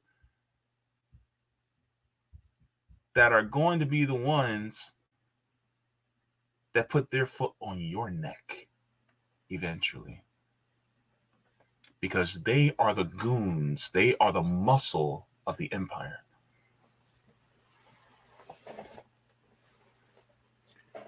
Workers, you need to come together.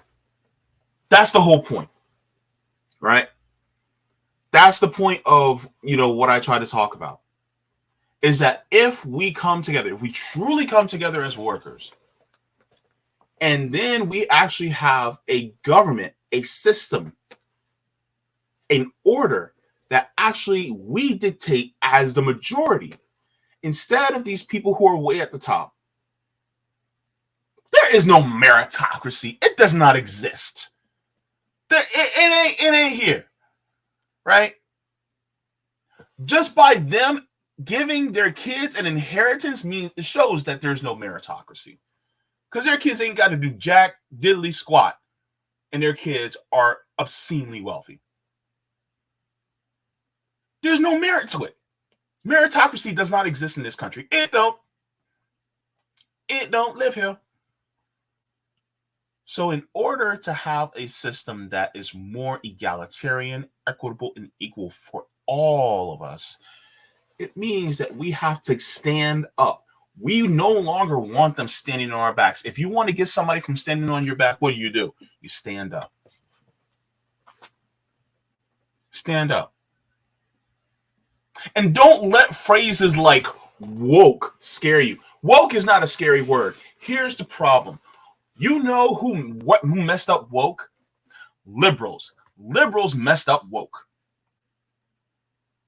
Woke is actually a social justice term. And I know people that are social justice warriors.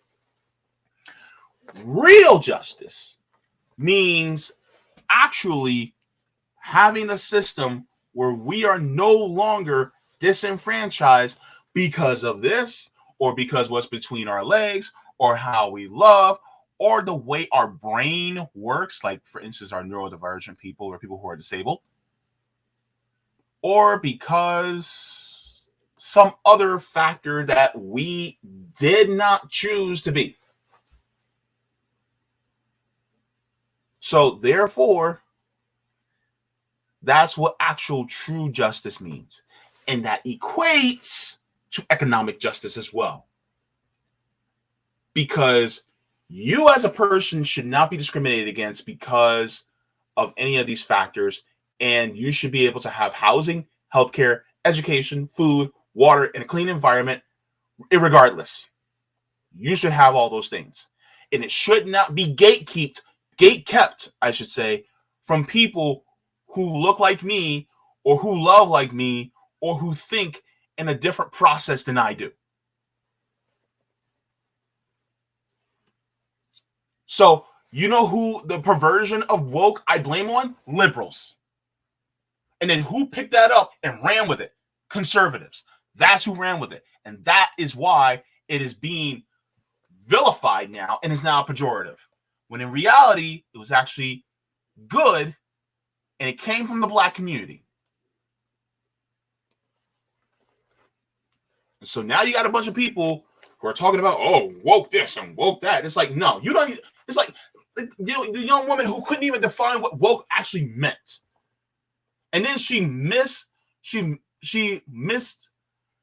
misrepresented what the actual term meant. Is what she thinks it meant, when in reality, that's not what it meant in the first place.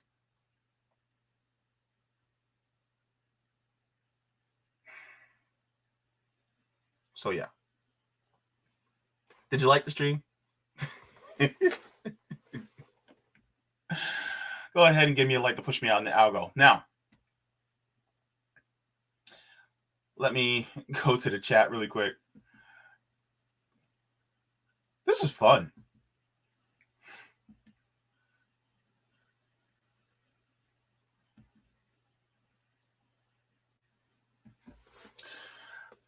Lose therein. Telemon says Lockheed Martin responsible for the biggest boondoggle in world military history. Oh yeah, I forgot about Lockheed Martin. They're horrible. They're terrible. Bill Bradley says the finance capitalists are incestuous. Banks invested in BlackRock and BlackRock invested in banks. Oh yeah, definitely. Yeah. Raziel the Great says they don't want to believe that truth, JB. That's the problem. I am thoroughly convinced that, it's just like what Nick always says from RBN, that the United States is literally the most propagandized country in the world. And by propagandized, I mean brainwashed. There's a lot of people who are brainwashed and, in the world right now. Raziel the Great also says most Americans think they're just momentarily embarrassed millionaires. The thing is, you're not a momentarily embarrassed millionaire. You are a permanently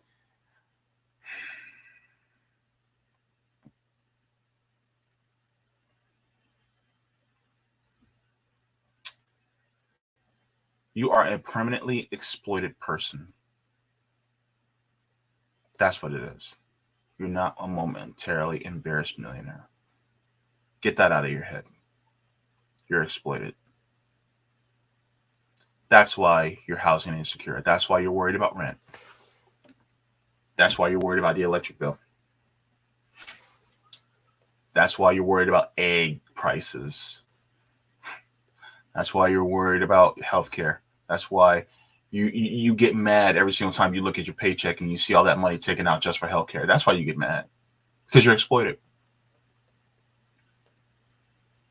Every single time a police officer stops you in the street and that, your heart goes down into your stomach. You feel your ass pucker a little bit. I know why? You're exploited. That's what it is. Want to know why you feel like you don't make enough as men? Exploitation. Want to feel like it feels like you're constantly have the weight on your shoulders just to feed and clothe your family and keep them housed? Is because you're exploited. Do you get those depressive episodes because things just aren't working out? Exploitation. That's what it is. And it adds to it day in and day out.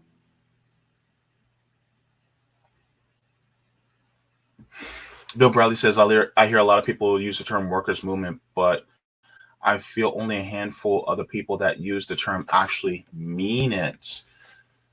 Are voters in the Rust Belt your enemies or an opportunity to grow a workers' movement? I fear a lot of people that use the term workers' movement see Rust Belt voters as the enemy. Here's the thing. Rust Belt voters and non-voters are not the enemy. They are an exploited mass of people that we need to come together with in order to overthrow the corporate dictatorship in this country so that we are no longer exploited. That's the thing. And people, like, for instance, the people who are in that, community in in East Palestine, they are literally an exploited people because guess what? That shouldn't have happened. It shouldn't have, but it did. The people in Jackson, Mississippi, they are an exploited people. That shouldn't have happened. And yet it does. The people in Flint, Michigan, the people in Camden, New Jersey, the people in in California, New York, and I'm not just talking about Southern New York. I'm talking about in upstate, right? I'm talking about people in Missouri, people in Indianapolis, people in Montana. They're all exploited.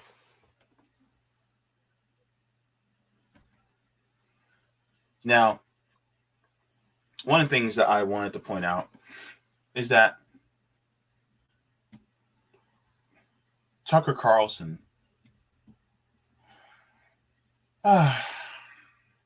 Tucker Carlson's show is not technically considered a news show. What do I mean? Well, there's an article here from Fine Law. It says Tucker Carlson successfully argues nobody believes Tucker Carlson is reporting facts. So he could just rely on this, but he doesn't. Said by Joseph Fallbush, Esquire, on September 30th, 2020, last updated August 10, 2021, when Tucker Carlson says his show is remember the facts of the story, these are undisputed, no reasonable person would believe that he was about to state facts. At least that's what Tucker Carlson's own argument defending himself from a liable suit. That argument convinced a U.S. District Judge, Mary Kay Viscosil, who dismissed a lawsuit brought by model and actress Karen McDougal.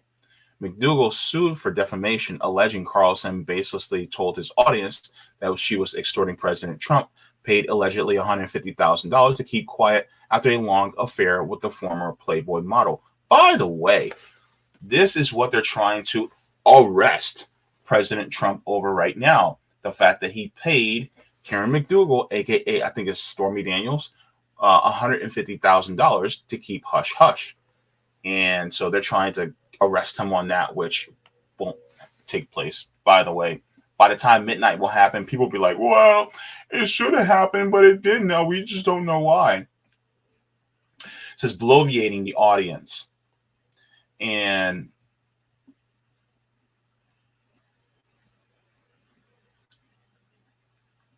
the judge says, Fox persuasively argues that given Mr. Carlson's reputation, any reasonable viewer arrives with an appropriate amount of skepticism and statements he makes. She doesn't stop there, writing, whether the court frames Mr. Carlson's statements as exaggeration, non-literal commentary, or simply bloviating for his audience, the conclusion remains the same. The statements are not actionable. Now, what does bloviate mean? Bloviate means talk at length, especially in an inflated or empty way. So basically, there's really no true substance to what he says. And so because of that, they're basically saying that Tucker Carlson isn't really news.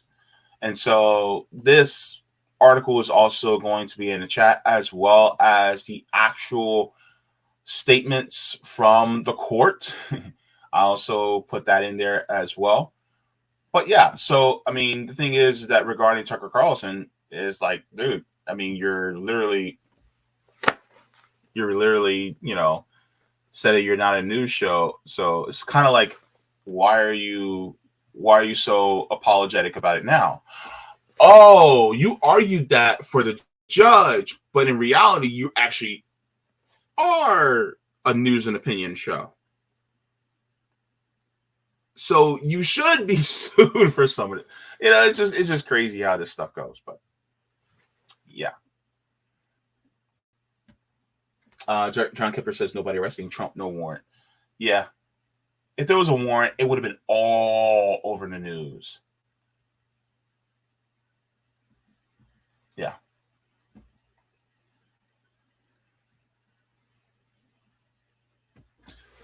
See, Kill Your Igorgors says Skid Row in LA is no longer a row. It's a goddamn 10-mile radius city. A skid city. Oh, man. Miss Anita says here, France has some of the same people with their heads in the sand. Man. Yeah, it's supposed to be an entertainment show. You remember the Colbert Report? I guess it's supposed to be like that, but people take it seriously. Yeah, he won that case. Yeah. Oh my gosh. V says those elites are in constant scheming to keep the game alive. Hardworking, keeping it up. Yeah. And Waddy says they love to be tricky with language. Louis Darren Telemon says secret warrants have been a thing since the Patriot Act was passed, which is true, but I don't know. I just don't think it's going to happen. I really don't. And even still, it's over like BS. It's like nothing. Anyways. Let me check the rock. All right. Hang on. Uh-oh. I accidentally.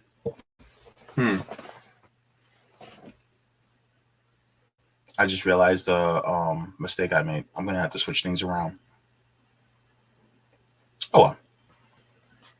At least it's still being recorded. Anyway, so thanks so much to everybody for watching. Oh, by the way, before I go, I'm reading 2 books right now, and I'm going to be getting into some more. But stay tuned for Assata Shakur's autobiography. I'll be continuing the book on that. I will be getting into chapter 9 of the book. So we'll be getting into Assata Shakur's autobiography. And then I will be continuing the reading of the new book that I have been reading called Laziness Does Not Exist by Dr. Devon Price. So I'll be getting into I'll be getting into part 2 of chapter 1. And if I have time, I'll probably start on chapter 2. So I may do that. But yeah, we're going to be doing that. So I can't wait to get into these as well. Thanks to all the patrons on Patreon as well as Coffee. Without you guys, I would not be able to do this. Thank you to the members. Thank you so very much as well. Yes, I do YouTube memberships as well. Thank you so very much. And anybody that sends me any type of mutual aid via the various platforms in the description as well. And if you guys would like to, you guys can go to my Substack if you guys like to get email notifications at jaybefaunt.substack.com. Yeah. All right. Now, by the way, Roger Meadows says my rocks didn't show up. I made a mistake. Hang on.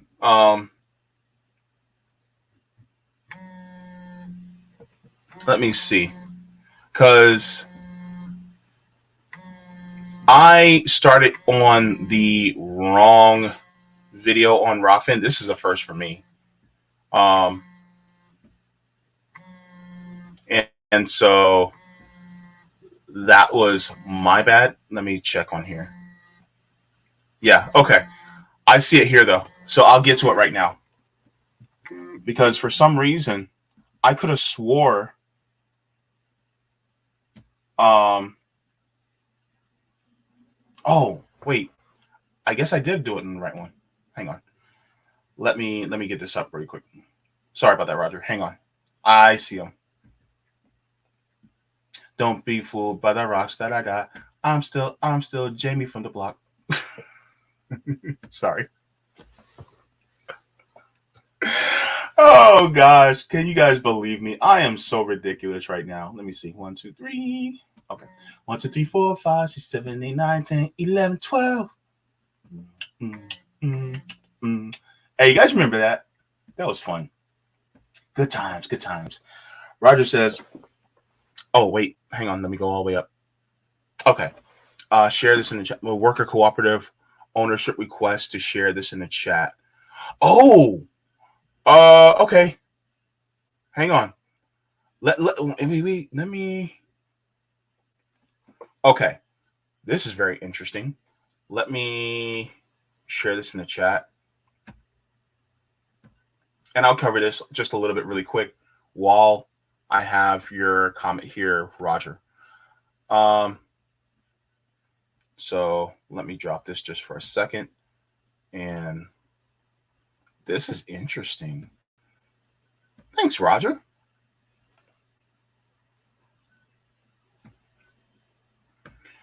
Okay, this is from Fast Company. Let me see. It says more U.S. companies are becoming worker co-ops. Why? Here's why. With new tools and political policies now in place to support them, there could be a boom in employee-owned business ahead of baby boomers retire and sell their companies to their workers. In 1982, Linda and Gregory Coyles were struggling to find a sitter for their 18-month-old daughter. After a year of searching, they decided to open their own daycare and founded Child's Place in Queens, New York in 83. 34 years later, they're ready to retire. We're going to sell the business, but their broker suggested that instead of selling them to their new owners, they offer the business to their employees who could buy it and organize as a worker cooperative. Ooh, I'm going to have to cover this fully on another show, Roger, because I need to head out. But yo, this is fire, dude. I'm going to have to cover this on another episode.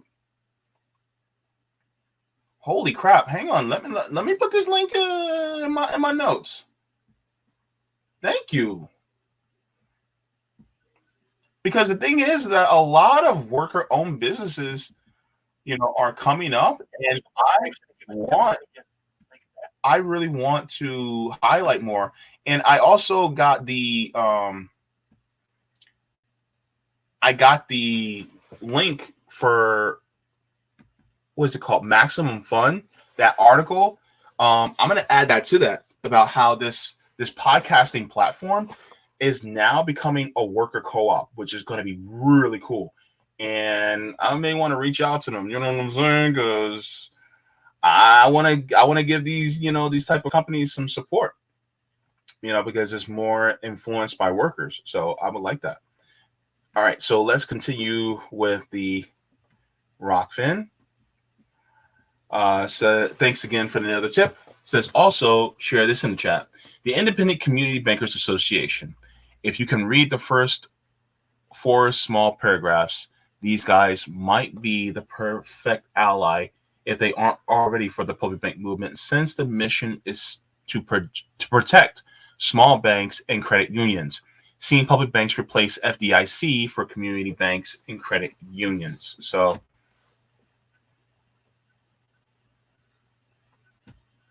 all right, so let me share this in the chat as well, and then I'll get to this really quick.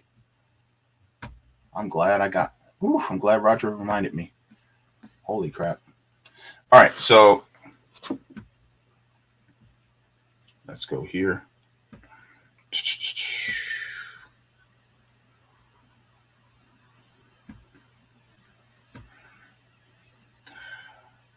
Okay, this says crisis sparks new battle between small and large banks.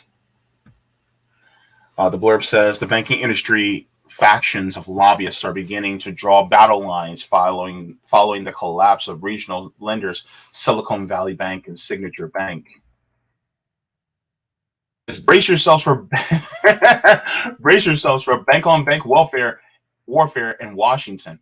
The banking industry faction of lobbyists are beginning to draw battle lines following the collapse of regional lenders Silicon Valley Bank and Signature Bank as regulatory crackdown looms. Opening salvo is coming from the Independent Community Bankers of America, a trade association representing the nation's smallest banks. The group is one of Washington's lobbying powerhouses, with members beloved and protected by lawmakers on the left and the right. ICBA is gearing up to make the case that the smallest community banks shouldn't have to pay for the rescue of bank depositors, and that the largest lenders deserve stricter oversight from regulators. The group entered the fray early Monday with its message to reporters covering the crisis. Quote, Silicon Valley Bank and the nation's largest banks are not community banks, end quote. There's a great deal of anger among the banks, said Cam Fine, ICBA's former leader.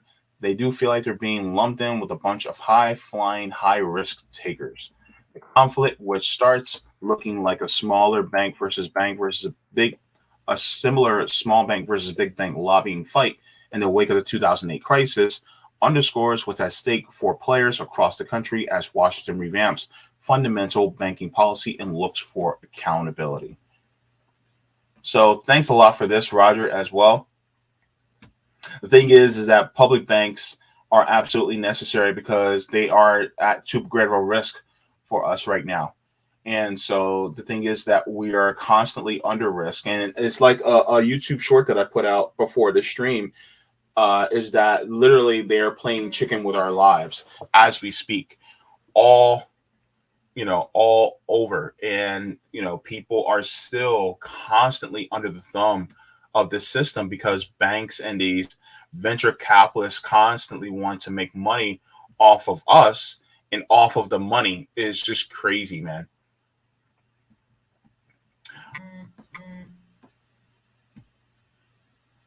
Let's see. Roger continues, says corporations messed up woke. First diamond kneeling in front of a bank vault. As he continues to practice a structural racism against us in banking services, people use those CBIs to ratify amendments in your state constitutions to start a public bank and give home rule to municipalities to charter their own local public banks, like the New York Public Bank Act. We got majority supporters in New York Senate, State Senate 16, short in New York State Assembly. He continues, McDougal is not Stormy J. Get your heterosexual porn right. I don't know, Roger. I got to school you guys who don't like girls, who's who. Jokes, man, jokes. I got them. I had to say they're jokes because you millennials are trigger happy with cancel machine.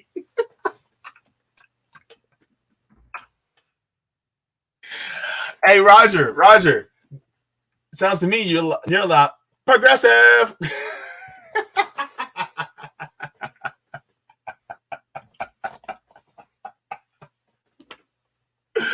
Oh man, little brother love to you, Roger. Thank you so much. But one of the things that you said is absolutely correct, and this is one of the reasons why I also talk about postal banking. We need to have public banks and postal banking revamp in this country, because the thing is, I am sick and tired of us being basically at our throats and putting us at risk for ruin. And this is something that we absolutely need.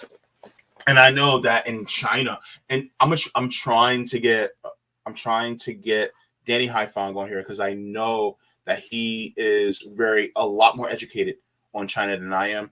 And I know that China also has a lot. They have public banks. They have their public banking system as well, which does a lot for their infrastructure in China. And look, we just really want this.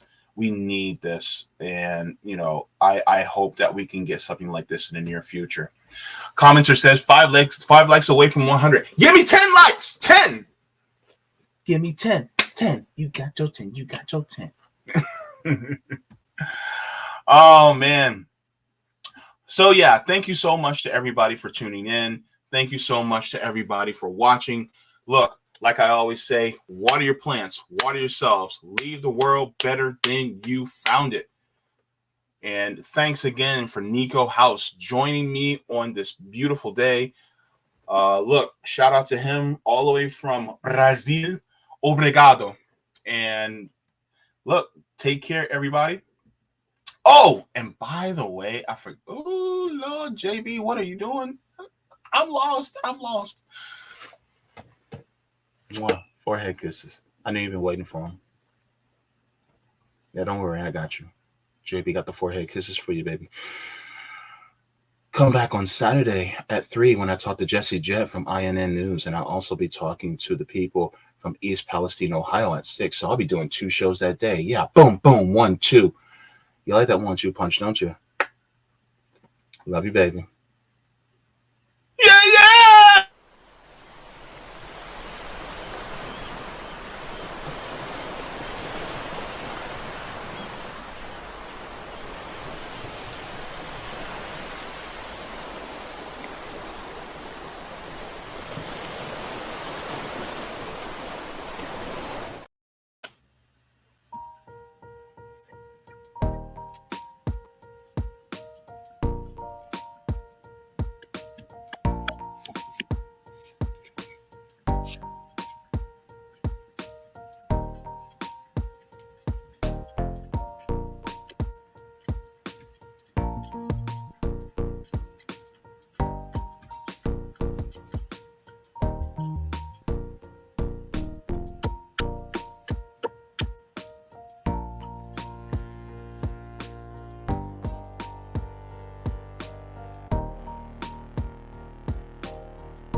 Boop, boop.